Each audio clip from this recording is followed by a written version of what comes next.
तुम अगर साकामोतो days and solo levelling की दुनिया से बाहर आओगे तो तुम्हें पता चलेगा कि इन एनिमेस के साथ में कुछ और एनिमेस भी प्रीमियर हो रहे हैं जिन्हें तुम इस विंटर एंजॉय कर सकते हो। आई नो कि इतने सारे एनिमे से कौन सा एनिमे देखने लायक है और कौन सा ट्रैश, ये काफी बड़ा मुश्किल टास्क है, लेकिन कोई बात नहीं, इसका सोल्यूशन मैं तुम्हें ऑफर कर देता हूँ। मैं इस वीडियो में तुम्हें 7 एनिमेस बताने वाला हूँ जो कि तुम इस विंटर बिल्कुल मिस आउट नहीं करना चाहोगे। लेकिन उससे पहले मुझे ये बताओ कि अगर सपने सच होते, यानी कि वो नींद वाले सपने, तो तुम असलियत में क्या सपने देखना चाहोगे? यही कि किसी एनिमे कैरेक्टर को अपने महिला या पुरुष मित्र बना ले, या फिर कुछ और? पर अफसोस वो तो अपने नसीब में नहीं है। लेकिन इसके लिए इस एनिमे का जो मेन कैरेक्टर है वो एक एक्सेप्शन है। Welcome to Japan miss elf एक फेस्ट ट्विस्ट है isekai and reverse isekai genre के ऊपर, क्योंकि ये बहुत रेयर होता है इसेकाई जॉनर में कि ट्रक उनकी ट्रांसपोर्ट सर्विसेज यूज ना की गई हो। कहानी ये है कि मेन कैरेक्टर को सोना बहुत पसंद है, जो कि रिलेटेबल, और वो सोते सोते किसी अलग ही दुनिया में चला जाता है जहां पे मॉन्स्टर एंड टिपिकल इसेकाई वाली चीज एग्जिस्ट करती है। नहीं, मेंटली इल नहीं है हमारा MC, but kind of like जब वो सोता है तो वो इस नई दुनिया में टेलीपोर्ट हो जाता है, जो कि उसे बाद में रियलाइज होता है जब धोखे से उसकी एल्फ मित्र भी उसके साथ इस वर्ल्ड में आ जाती है, वो भी नेकेड।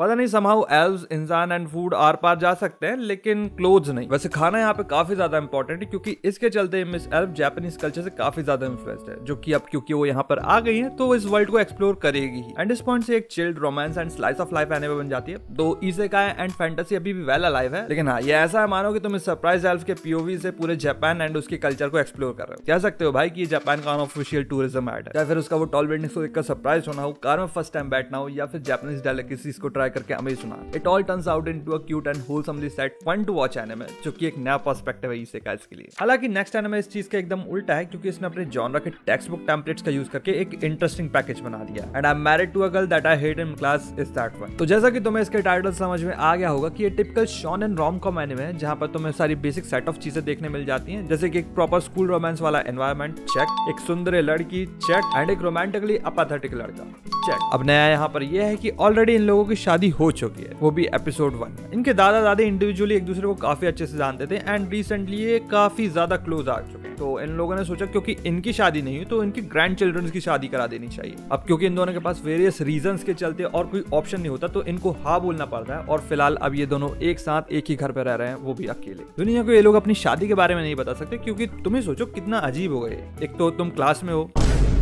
वेल यही सुनने में काफी अजीब लग रहा है, क्योंकि बालिका वधू, वो भी आज के टाइम पे बालिका वधू,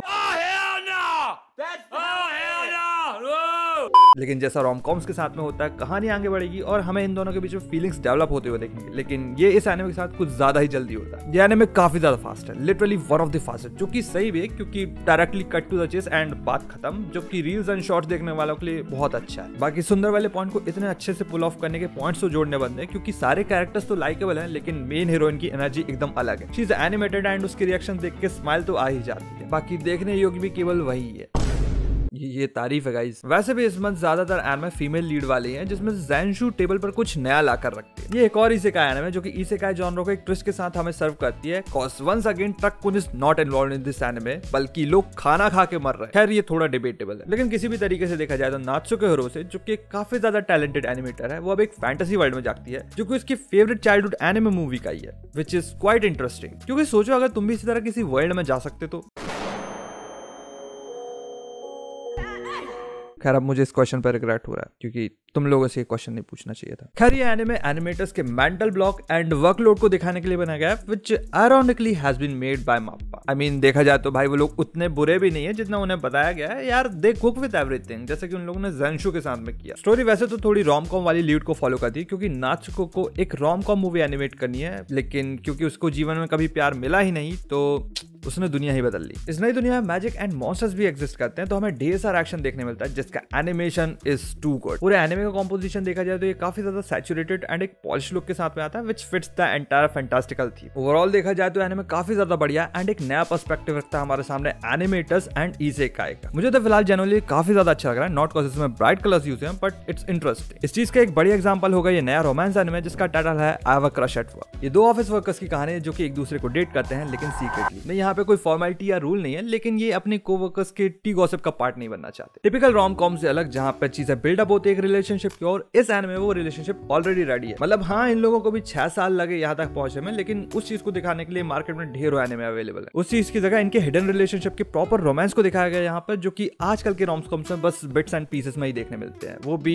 अंटिल कोई इंटरप्ट ना कर दे। यार इंटरप्शंस तो यहाँ पर भी है, लेकिन still after the day ends इनको समय मिल ही जाता है अपने हिडन रिलेशन को जीने का, which is still not enough, क्योंकि ये लोग चाहते हैं कि ये सब ये ऑफिस में भी करें लेकिन कर नहीं सकते, जिस चीज का फिजिकल टेंशन ही प्राइम सोर्स है कॉमेडी का। प्लस फिर आते हैं इनके बैंडर्स एंड हाइड करने tactics which are funny too and goes with the romcom theme. हाँ थोड़े बहुत हिट्स एंड मिसेस हैं, लेकिन हाँ इतना चलता है। अब रोम-कॉम्स में तो आई हैव अ क्रश जैसे रियलिटी देखने मिल जाती है, लेकिन सेम रियलिटी हमें इसेकाइज में ढूंढना काफी ज्यादा मुश्किल है। ऑन एन एवरेज देखा जाए तो हर साल ऑलमोस्ट 30 इसेकाइज रिलीज किए जाते हैं, जिसमें से ऑलमोस्ट लास्ट ईयर 34 इसेकाइज आए थे, एंड देखा जाए तो ये ऑलमोस्ट आता है 3 a month, that is a lot of almost. Now इनमें से आधे ज्यादा तो वैसे ही मिनट निकल जाते हैं एंड कुछ गिने चुने ही कुछ खास कर पाते हैं, जिसमें से इस साल आता है from a bureaucrat to a villainess that has been reincarnated. Fortunately इस बार ट्रक का इन्वॉल्वमेंट हमें देखने मिला, क्योंकि 52-year-old तोंदा बयाशी-सान जो कि एक सिविल सर्वेंट रह चुके हैं, वो एक बच्चे को बचाने के चक्कर में अब एक ओतोमे गेम में फंस चुके हैं। ओतोमे गेम्स बेसिकली रोमांस गेम होती हैं जो कि खासकर गर्ल्स के लिए बनाई गई होती हैं, एंड इसमें तोंदा बयाशी-सान ग्रेस के रूप में रीइंकार्नेट हो गए हैं, जो कि एक ड्यूक की बेटी है। गेम की स्टोरी में ग्रेस का नेचर ओरिजिनली काफी स्ट्रिक्ट एंड स्टर्न टाइप का होता है, जिसका टास्क होता है प्रोटैगनिस्ट की प्रोग्रेस को डिसरप्ट करना, hence she is a villainess. Now Tonda बयाशी-सान को वैसे तो इस रोल को फॉलो करना है, लेकिन उनके पास्ट लाइफ एक्सपीरियंस के चलते चीजें थोड़ी अलग वे में प्रोग्रेस कर जाती हैं। इज हम्बल गाय और वो खुद भी एक ओताकू है, ऊपर से उसके पास्ट लाइफ एक्सपीरियंसेस के चलते वो चाह के भी कुछ गलत नहीं कर पाता, जिसके चलते वो मोस्ट लाइकेबल कैरेक्टर बन जाता है even by the protagonist herself. अगला एनिमे जो मैं तुम्हें बताऊंगा वो एक कॉमेडी एनिमे नहीं बल्कि एक स्पोर्ट्स ड्रामा एनिमे है, जो कि फोकस करता है इस एनिमे के 2 मेन कैरेक्टर्स के ऊपर। पहला सुकासा, जिसका सपना था कि वो कॉम्पिटिटिव सोलो फिगर स्केटर बने, लेकिन लेट स्टार्ट करने के चलते वो इसे अचीव नहीं कर पाया, क्योंकि फिगर स्केटिंग ऐसा टफ स्पोर्ट है जिसमें तुम्हें 6 ईयर से ही ट्रेनिंग स्टार्ट कर देनी होती है, और बाय 10 अगर तुम कुछ अचीव नहीं कर पाए तो भाई हाँ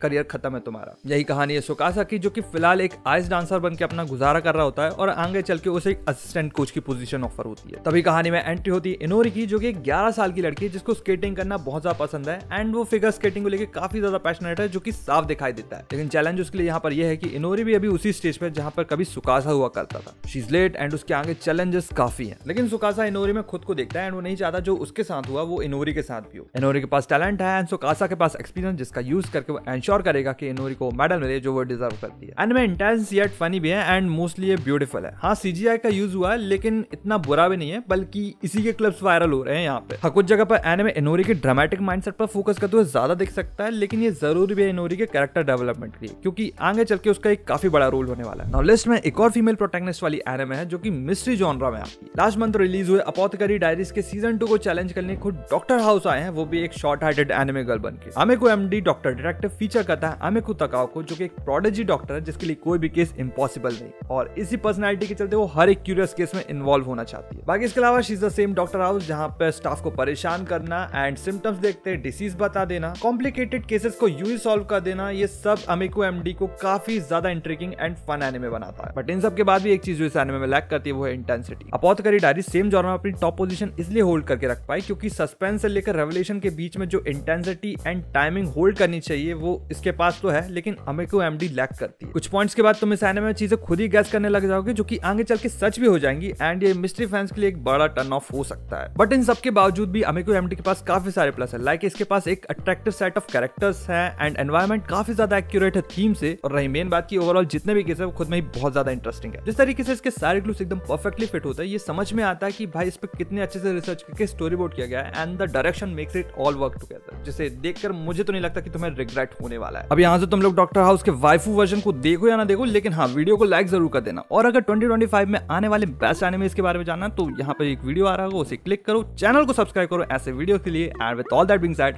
I will get you in the next one.